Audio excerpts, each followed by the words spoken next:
Hi everybody, it's FIBO Group and you are watching to the Market Watch review. Month-end and a slew data are making for volatile foreign exchange sessions.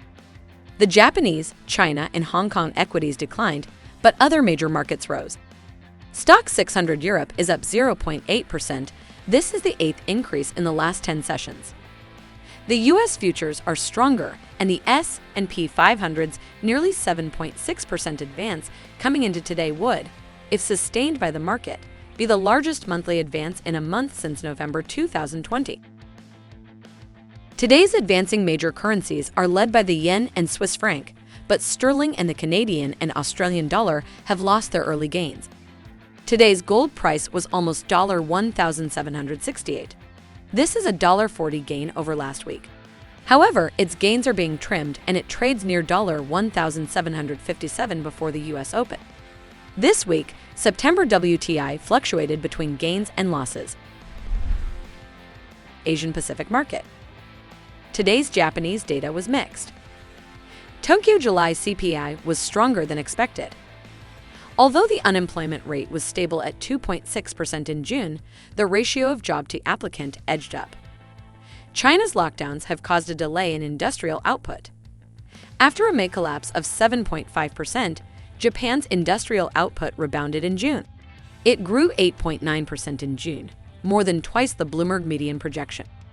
The dollar dropped to JPY 132.50 today, its lowest point in 6 weeks. To trade at its highest level since mid-June, the Australian dollar traded above $0.7030. Market of Europe. According to the Swiss National Bank's report on June 16, the central bank can adjust its monetary policy whenever it wants, and not only at meetings. The Swiss National Bank raised rates 50 BP on June 16, ahead of the ECB. Although the euro briefly rose above $1.0250, it was stopped by a wall of sellers and pushed back to 1.02 as European morning progressed.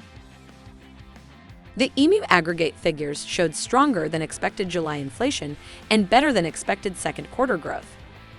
The month saw 0.1% inflation, which lifted the CPI year over year to 8.9% from 8.6%. The sterling hit a record $1.2250, which is a new monthly high. It has traded almost a cent lower in Europe, however, but it has also fallen sharply. Market of America.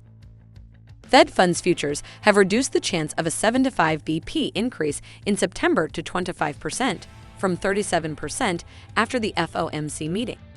Canada releases May GDP figures. The median forecast for the May GDP is 0.2% contraction. A decrease in Canada's monthly GDP is not uncommon. It was last in January. Initial losses by the US dollar were extended and it fell to CAD 1.2790. This was its lowest level since mid-June.